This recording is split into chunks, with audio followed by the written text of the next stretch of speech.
Big game, Friday night, biggest game that's ever taken place outside Victoria, I would think, almost. Fremantle playing Collingwood Football Club at Subi. $1.85 favourites, just the Maggies on TRB Sportsbet. Silvani and Ibbotson come into the side. Robertson and Bradley are out of the Fremantle side. Parko. Well, you didn't believe me at the start of the year, Brian. You've actually canned me unmercifully. But my boys now are on 6 wins with a percentage of 134. Wow. You know, second top in the competition. And what I'm pleased about is they're getting some real depth. When you think that Dodd, Grover, Headland, Ibbotson, I know he's back in tonight, Murphy, Shammer, Subin and Pitt, they're all players who aren't currently in this side who will, if necessary, come up and play at the level required. Magpies, certainly the biggest test, Brian, that they can possibly have over there. But they've won their last 7 at Subi, Freo, and their strength is that they've got 10-plus goal kickers each week, average across the board. To me, that's the real key to winning football. Hard to stop, and here's one of them, Fifey, the boy Fife. What about this? He is the number 20 pick in the 2009 draft. No one talks about this kid. He marks over his head. He's got good skills, 12 possessions a game, 4 inside 50s, 5 marks. He's kicked 4 goals. He's a really nice mover. To be honest, I thought he was maybe a fraction high in the draft, but the way he's played, he's every bit of a second-round draft pick, and he looks really poised. He's got great poise. And BT, you were saying that nobody's talked about him. I'll tell you what, if he keeps playing the way he's played, especially last week, that first clip where he just dances through Tim Watson-like, you know, jumped over somebody, it looks fantastic. The biggest problem is, I mean, no one gets a chance to talk about him because you're blabbering on the whole time about Barlow. No, you didn't rate him, let's be truthful. No, I did rate him. Speaking of Barlow, I've got something on him. He is the score involvement king of the competition almost. Now, have a look at this. His boy is. Score involvements, 68. He's 4th in the AFL. Have a look at the names surrounding him. They are superstars of the competition. This man is fast becoming a one-year superstar. Fast becoming a one-year superstar. He is low-key, unobtrusive, hard-working gentleman. You know, I read in the paper, in the Melbourne paper during the week, Sportsbet have said that because of you, he has been backed in on the back of you speaking about him every 2 minutes. 2 minutes. Well, he gets the ball every 2 minutes.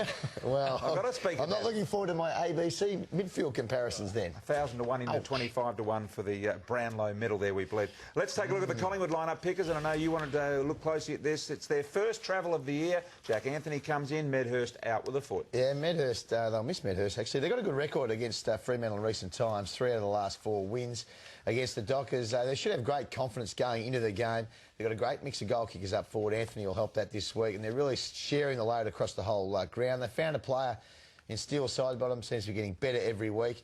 They'll be really happy with the output of Luke Ball last week.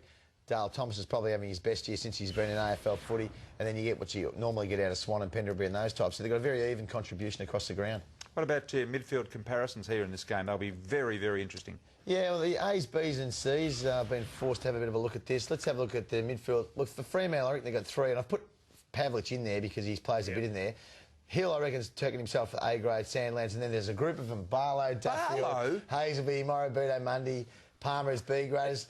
Collingwood, on the other hand, Penderbury and Swan are A-graders. Then you just saw him. He was in good company in the score involvement. Yeah, but you think that's me talking down being a B-grade. There's nothing wrong with being in the B-grade group. He's probably at the high end of B-grade.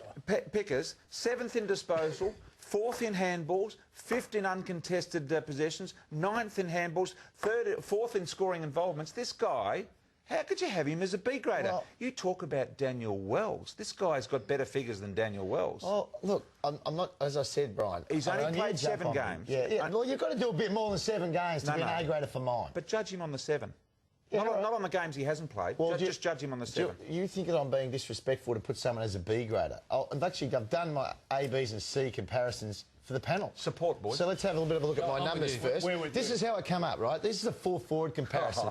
They're the A-graders from your era. Ablett, Dunstall, Blight, Lockett, Quinn. And no disrespect to you and Simon Beasley, but you were on the B-grade here. Oh, no, that is very unfair. It's not disrespectful. That's a direct hit back at me for me. Well, I knew you were going to go me on Parlow, but don't think they got out of it. I've gone back to the Parko as well. I've had a look at his group.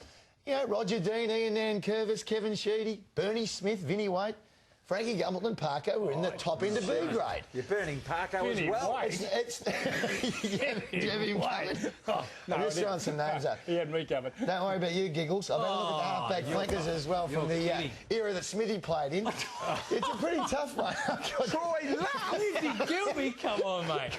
Goodwin, Gilby, McLeod, Smithy. That doesn't mean you're not a great player. Now, I couldn't do it. That was my What man. about yours? Oh, no. Can we do you? I'd be like an E grade if you were trying to compare midfield. Not many of those guys I was with averaged 4 goals a game. That's all I Well, can say. Brian, don't take it as a disrespect, is what I'm saying. Sometimes you've just got to look at the top echelon. I just tried to get under the bus there. You're an AOL. Anyway, Parko, you got some matchups in this game.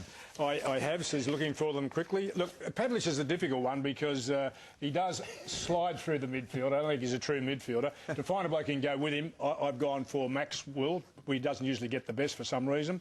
There's an argument about O'Brien and Hill. O'Brien's been getting the smalls. I've been towed up, and I take a bit of advice from Collingwood. Put him on Hill. Don't put him on the smalls. He's been getting goals kicked against him. Barlow against your boy, Pendlebury. A-grade to Pendlebury. I reckon Barlow's an A-grader, sorry. I reckon Swan is the most important of the Collingwood players, and Crowley's their best run-with player. I'd put him on, and Broughton to stop Didac critical in the Collingwood side. I missed last week's show. And all of a sudden, Parko got his own sponsor. Yeah. Yeah. What's going on? Bit of Holden go better. Well, it is. It is the Holden, not like his mate, the Holden key matchups of the week. I don't know whether for much longer because last week he just got 1 out of the 6 right. But No, but he was saying before that he got them right. They got them right. They got them wrong. hey, boys, anyway, who's going to win it, boys? I'm going to go for Fremantle. I think they're back in business big time. I've said this all along, Parker. You're the only one. You're the only one that likes Fremantle. I love it. 7 weeks it's taken you, and you suddenly jump on. Am I allowed to get on though, late? Yeah, no, you get on. I'm on. You're on. 100 mile an hour. Beautiful. But nothing more to say. Smithy? Even though Collingwood do travel well, I'm actually going to pick Freo too, boys.